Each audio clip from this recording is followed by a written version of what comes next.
வணக்கம். தமிழ் ஃபுட் கார்னரில் இன்றைக்கி கருணக்கிழங்கு மசியல் பண்ண போகிறோம்.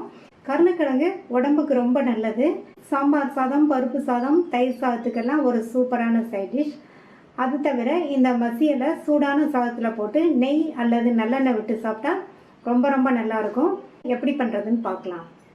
1/4 கிலோ கருணக்கிழங்கு எடுத்திருக்கேன். கருணக்கிழங்குல நிறைய மண் ஒட்டிகிட்ருக்கோம், அதனால் 2-3 தடவை வாஷ் பண்ணிக்கணும். நான் இப்போ வாஷ் பண்ணிட்டேன்.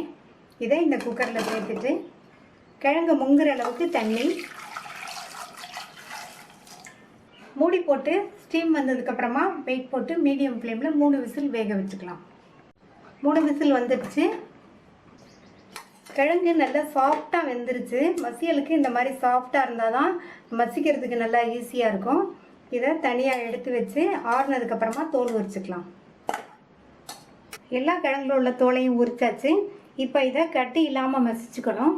நான் ஒரு ஃபோர்க்கை வச்சு இந்த மாதிரி மசிச்சு விட போகிறேன்.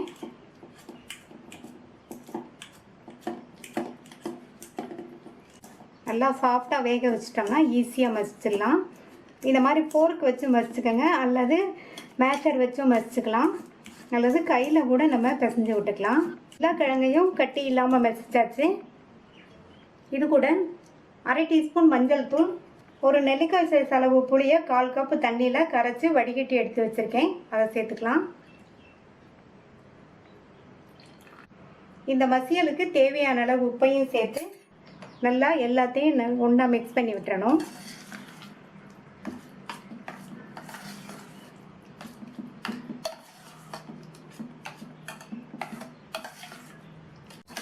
புளிக்கரைசல் சேர்த்து நல்லா மிக்ஸ் பண்ணி விட்டாச்சு. ஸ்டவ்வில் ஒரு கடாய் போட்டிருக்கேன். அதில் 3 டேபிள் ஸ்பூன் நல்லெண்ணெய் சேர்த்துக்கலாம். இதுக்கு எண்ணெய் கொஞ்சம் அதிகமாக சேர்க்கணும். நல்லெண்ணெய் சேர்த்தா டேஸ்ட்டு நல்லாயிருக்கும். எண்ணெய் சூடாயிடுச்சு. அதில் 1/2 டீஸ்பூன் கடுகு நல்லா பொரிஞ்சதுக்கப்புறமா 1 டீஸ்பூன் உளுந்து, அது கூட 1/4 டீஸ்பூன் சீரகம் சேர்த்துட்டு எல்லாம் நல்லா பொரிஞ்சதுக்கப்புறமா இது கூட 10-12 சின்ன வெங்காயத்தை பொடியாக கட் பண்ணி வச்சுருக்கேன். அதை சேர்த்துக்கலாம். 5 ஸ்லைஸ் பண்ண பூண்டு, 2 ஸ்லைஸ் பண்ண பச்சை மிளகாய். பச்சை மிளகாய்க்கு பதில் நீங்கள் காஞ்ச மிளகாய் வேணாலும் சேர்த்துக்கோங்க, 2 மிளகாய். அது கூட கருவேப்பிலை சேர்த்துட்டு இதை நல்லா வதக்கி விட்டுக்கணும். இந்த வெங்காயத்தோட கலர் லைட்டாக மாறி வரணும். இப்போ வெங்காயத்தோட கலர் லைட்டாக மாறிடுச்சு. ஒரு கட் பண்ண சின்ன தக்காளியை சேர்த்து வதக்கிக்கணும். தக்காளி கம்மியாக சேர்த்தா போதும். நம்ம புளிக்கரைசல் வேறு சேர்த்துருக்கோம்.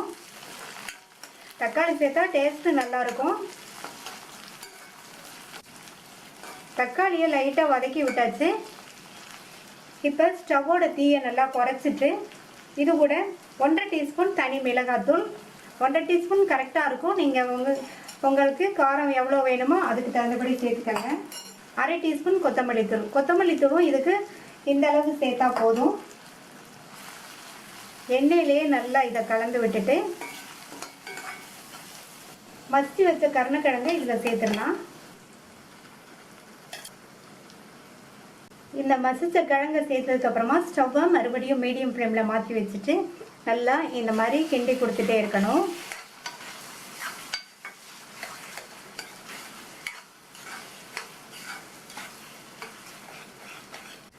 இந்த கிழங்கு எண்ணெயிலேயே நல்லா சுருளை வதங்கி இந்த பேனில் ஒட்டாத வர அளவுக்கு வதக்கிக்கணும்.